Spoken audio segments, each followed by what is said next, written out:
Okay. So we have here, it says a pharmaceutical company receives large shipments of ibuprofen, uses acceptance sampling. This plan randomly selects 28 tablets, then accepts the whole batch if there is at most one that doesn't meet requirements. So if zero are defective or one of the 28 is defective, then they still accept the batch.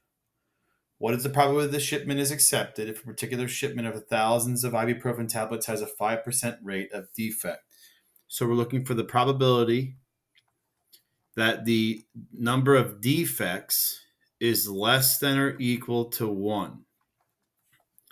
Because if there's 0 defects or 1 defect, the shipment is accepted. So this is just going to be a straightforward binomial CDF. Trials, we have 28 trials. The defective rate is 5%. Looking at an X value of 1. Paste. We get 0.5883.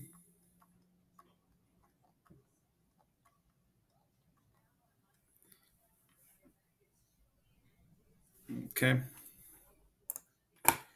37, a small regional carrier accepted 23 reservations for a particular flight with 19 seats. 10 reservations went to regular customers who will arrive for the flight. Each of the remaining passengers will arrive for the flight with a 47% chance, independently of each other. That just means that we're working with a binomial. Find the probability that overbooking occurs. Well, how would overbooking occur if we have 23 reservations for a flight with 19 seats? So 10 people arrive for the flight. We can just disregard that. So we're talking about 13, and there should be 9 seats left over. So that's just a misleading first part of the question. And we can get rid of this. So each of the remaining passengers will arrive for the flight with a 47% chance. So an overbooking occurs if X is greater than or equal to 5.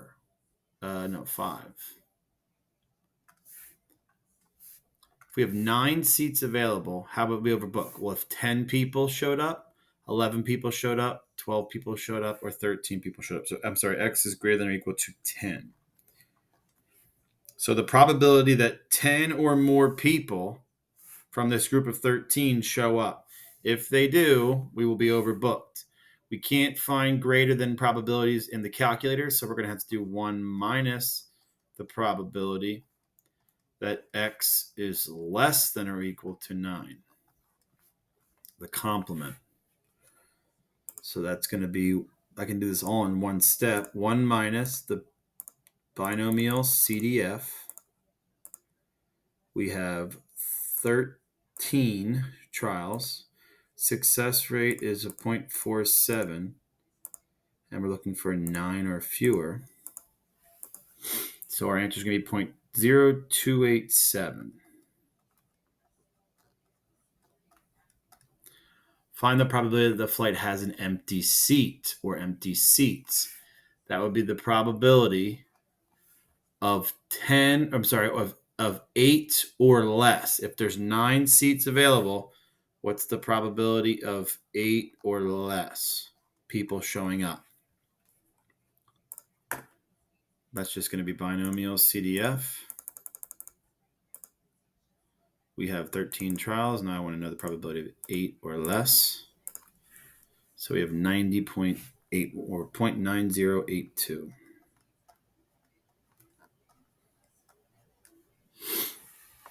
Okay.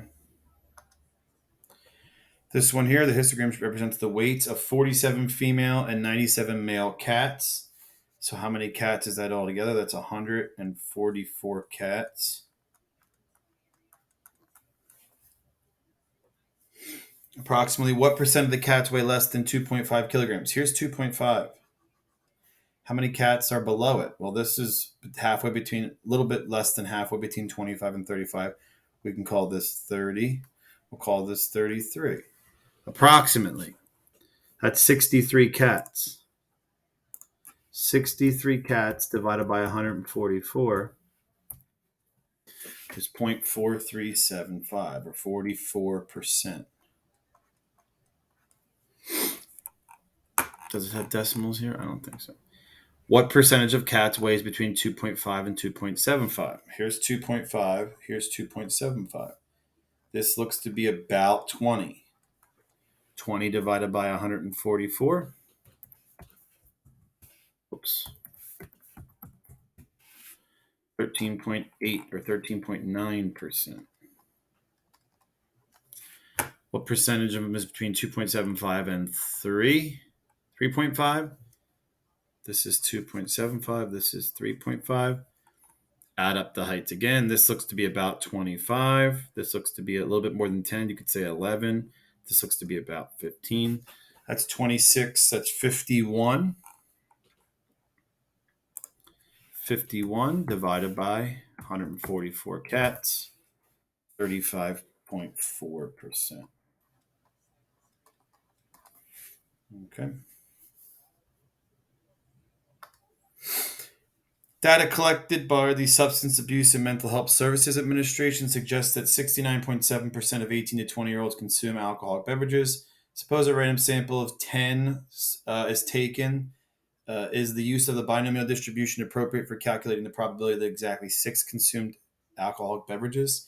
Yes. There's 10 independent trials, each with exactly 2 outcomes. You can either have drank, or did not drink. And there is a constant probability associated with each outcome, 69.7%.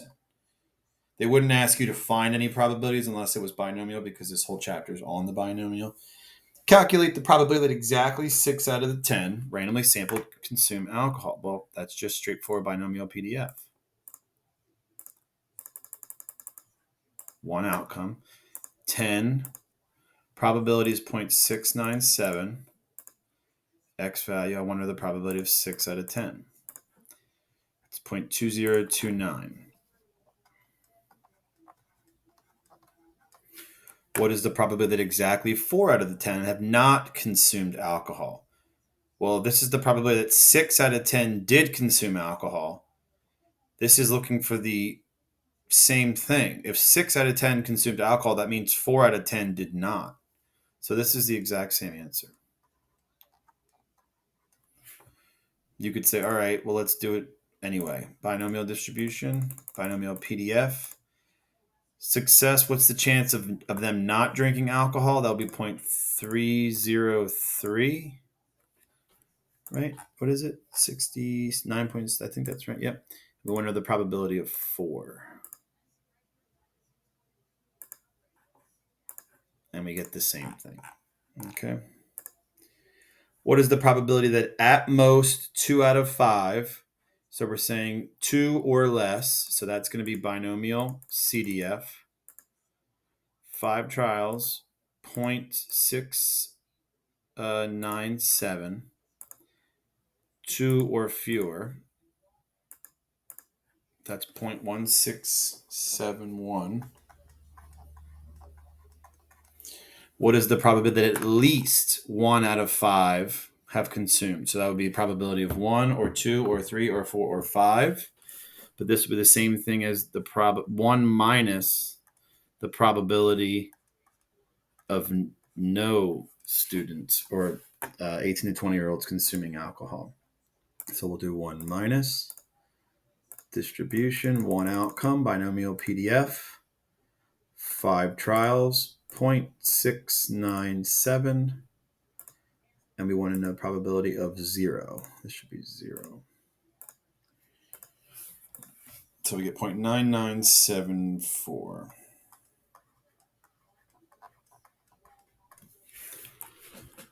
Okay.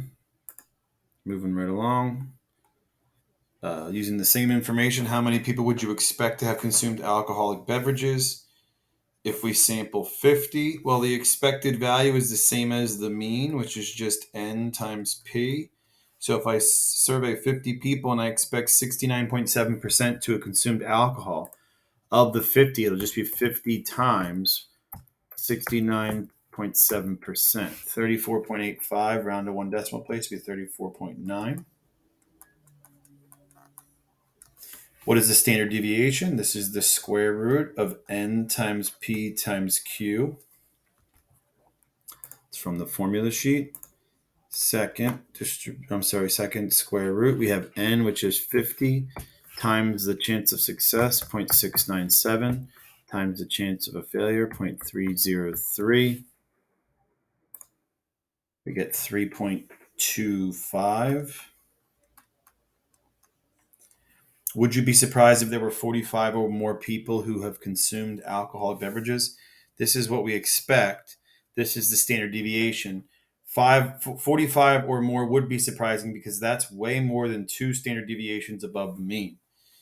So we would say yes, 45 is more than 2 standard deviations. 2 standard deviations is kind of our rule of thumb for normalcy. So since this is more than 2 standard deviations above the mean, we say it's not likely. And an airline charges the following baggage fee: $25 for the first bag, $35 for the second. Suppose 54% of passengers have no checked luggage, 34% have only one piece of checked luggage, and 12% have 2 pieces. We suppose a negligible portion of people check more than 2 bags. The average baggage-related revenue per passenger is, so this is going to be average, and then this is going to be standard deviation, sigma. The easiest way to go about doing this is to find it in the calculator. So I'm going to go to my stat list, hit edit. I'm going to clear out my list. I'm going to put all the outcomes into L1. So let's see here. $25 is one outcome. $35 is the other outcome. What percentage of the passengers will pay me $25? Let's see here. 34%. That'd be 0.34. This actually shouldn't be 35 because these people have 2 bags. They're paying 25 for the first, 35 for the second. So they're actually paying $60. What percentage of the population will be doing that? That's 12%.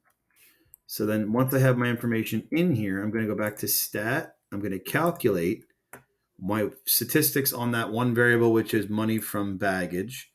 My list is L1. Here's the important part. My frequency list, or what percent of the population checks 1 bag or 2 bags, that's coming from L2. So I'm going to hit second 2 to put L2 in there, and then hit calculate. My mean or average is 34.13. Standard deviation is sigma, that's 15.37.